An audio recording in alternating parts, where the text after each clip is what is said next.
Greetings. The season of Halloween is upon us once more. Now, I could go into a long, drawn-out introduction of who Dracula is, but you know who this character is by now.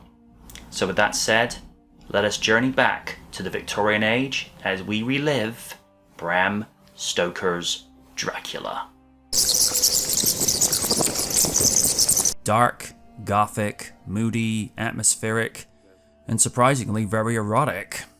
Now, a lot of people will make their own assumptions about what they think as the definitive Dracula story from the likes of Bela Lugosi, Christopher Lee, Gerard Butler, and most recently, with Luke Evans. But most of these interpretations were not drawing from the original book that Bram Stoker wrote as a play. Yes, Dracula has to come across as that creepy guy that you wouldn't walk down the same street as him, let alone so much as look at him. But the book has him as a very loved-up character that only wanted his beloved princess back, and this movie does a great job at portraying the Count as someone that was willing to do anything to get his love back, even sacrificing his own humanity to become a creature of the night in the literal sense of the word.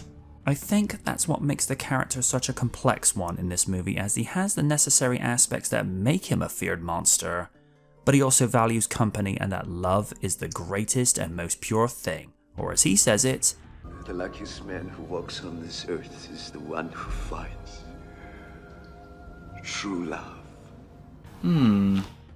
I agree.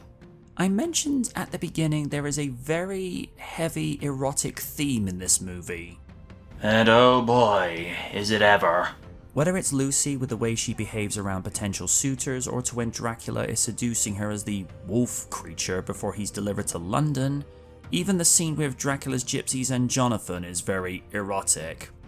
Now, you'd think it'd be every man's dream, or even a woman's dream, to be surrounded by that many beautiful women, until they start biting you in a manner that's clearly less than playful. Well, that certainly bites. Well, what can I say? It must be my cutting-edge, sharp wit. It's time to stop! It's time to stop, okay? No more! Fun fact, one of the gypsies is future Bond actress Monica Bellucci. The pacing is kept consistent even when there aren't any vampire attack scenes or deaths. There's a lot of the philosophical aspect that Van Helsing narrates, giving his take on the situation and his own thoughts on the challenge that faces them in exterminating them. The ending, while it was bittersweet, I found to be a little convoluted. My reason? Considering he had been a mass murderer for centuries in being able to stay alive long enough by sustaining himself with the blood of the living, just to come into contact with a reincarnation of his wife, and his spirit is allowed to ascend to heaven with the spirit of Elizabeta? I'm no religious nor spiritual expert, but I'm not 100% sure it works that way. But I've been wrong before. It's essentially being allowed to walk free from prison after a 3-decade reign heisting gold. No laws in the world are going to allow you to essentially have a get-out-of-jail-free card, considering you acquired serious capital through unlawful means. Mind you, this is the only part of the movie I question. Otherwise, it's a great classic and one of the best examples of how future vampire movies should aspire to be. The titular role where you want him to be taken out while still feeling bad for the guy. It's a real tall order to be able to play one of the most fictional, iconic villains ever and to have sympathy for him. Gary did this to perfection. He not only pulled off the Romanian accent well, but emoting the way someone would want to take vengeance out on the world for having a beloved wrongfully taken from you. You feel his anger and sadness as Dracula to the point you wouldn't even dare oppose him in the movie.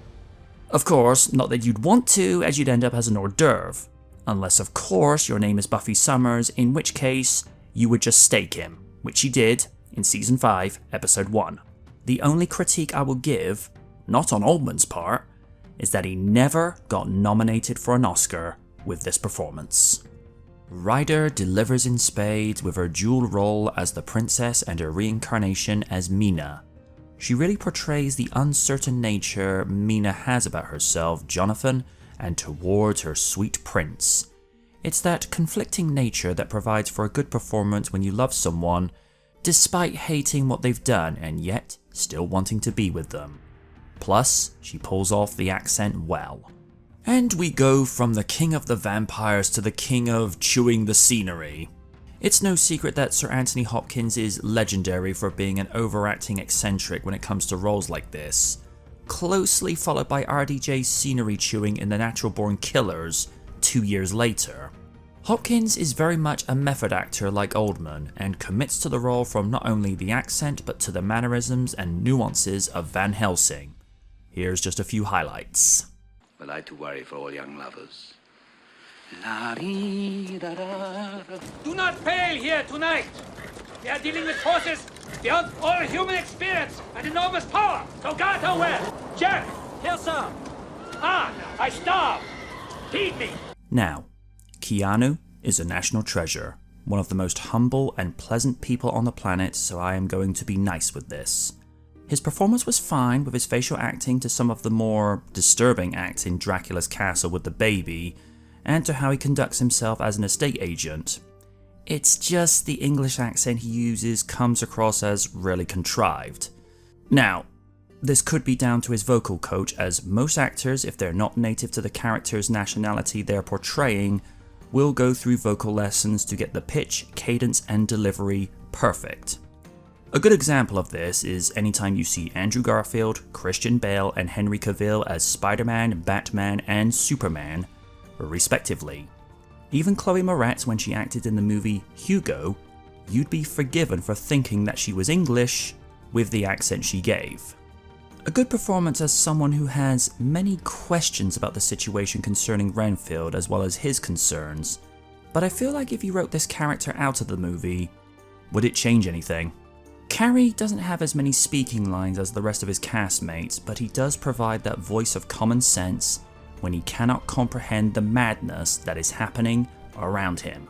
Campbell, like Carrie, only seems to have minimal speaking lines and tends to act as the muscle when the team reach Transylvania.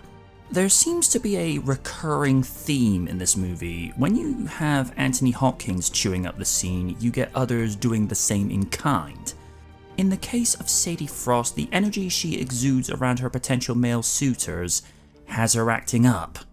Apparently, in order to get her in the mood when performing the love scenes, Oldman was instructed to whisper, I suppose for a lack of a better term, sweet nothings to Sadie, and when asked by Coppola, he said the things Oldman said were unrepeatable. That's a bit like a DC fan telling the MCU Justice League was better, and probably being promptly laughed at as well.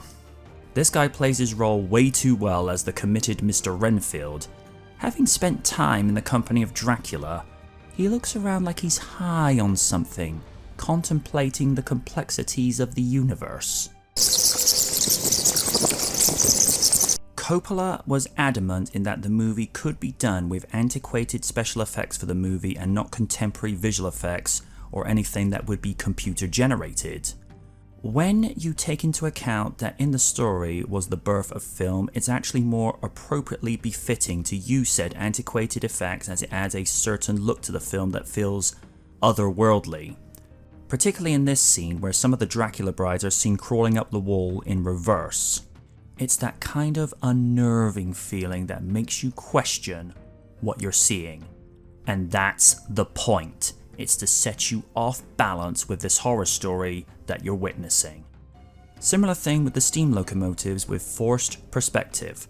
This of course is where Fantasy II came into play, and knowing their masterful work with miniature work on the first Terminator, then they were the go-to guys for this movie. I do see now, having the knowledge and a better trained eye to be able to tell the difference between a full size and a miniature, but for the audience member coming to see this for the first time, you won't be able to tell the difference. Francis Ford Coppola hired his son, Roman, as the head of the special effects department and would take individual photos in an erratic manner for Dracula's point of view and then fluctuate the speed of frames per second so that you have this very unsettling presence on the screen especially when it would go from just a few frames per second to several.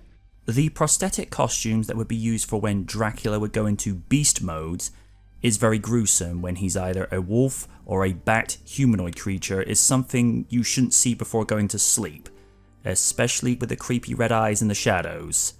Those effects look great, even today.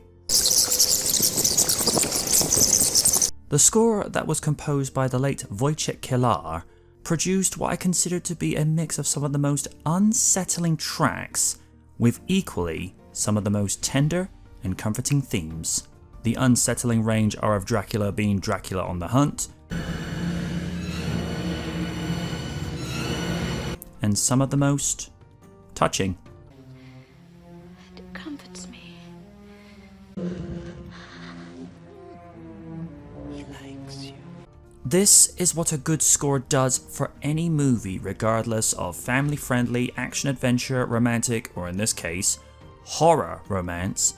The music elevates and makes the movie feel bigger, grander, and romantic, and by extension, terrifying.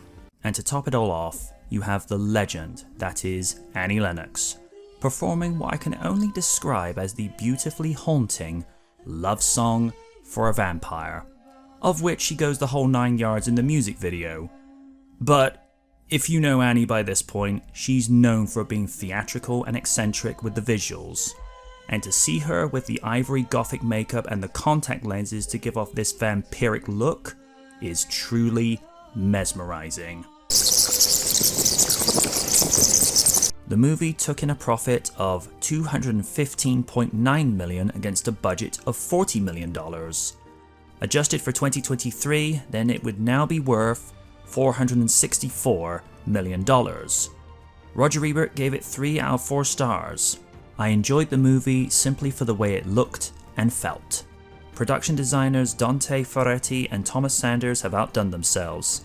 The cinematographer Michael Ballhaus gets into the spirit so completely he always seems to light with shadows.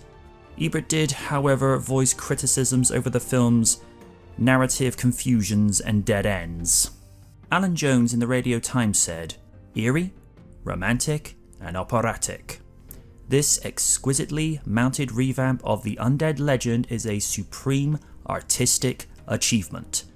As the tired count who has overdosed on immortality, Gary Oldman's towering performance holds center stage and burns itself into the memory." Richard Corliss said, "Coppola brings the old spook story alive. Everyone knows that Dracula has a heart. Coppola knows that it is more than an organ to drive a stake into. To the director, the Count is a restless spirit who has been condemned for too many years to interment in cruddy movies. This luscious film restores the creature's nobility and gives him peace." The movie won 3 Academy Awards for Best Costume Design, Best Makeup, and Best Sound Editing. And that's deservedly so, considering the detail the production went into to really capture the era-accurate aesthetics in the respective times the movie is set in. The movie was seen as a game changer in establishing new vampiric tropes from retractable fangs, which is something that would be subsequently seen in Angel and Buffy the Vampire Slayer, 2007's Moonlight, a very underrated series, I might add, and that a movie genre like this can draw in A-list performers to really shine a spotlight onto it, and that people could take it more seriously in the 90s and beyond.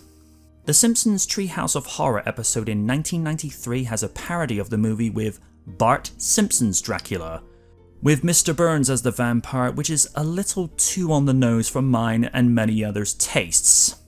1997's Symphony of the Night has elements used from the movie, in which Dracula's second wife Lisa, which is short for Elisabetta, and mother of their son Alucard, sends Dracula into a fit of rage, of which these elements were used in the Netflix anime series Castlevania. No doubt people were interested in this.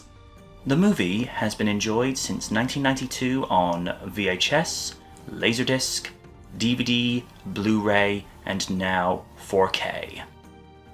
I'm MJ Knight, and good night out there from After Dark.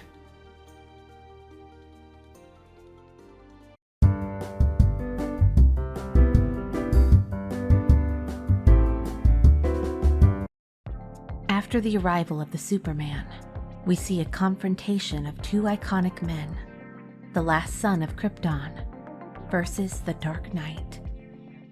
Batman vs. Superman, Dawn of Justice. Only on Real Features.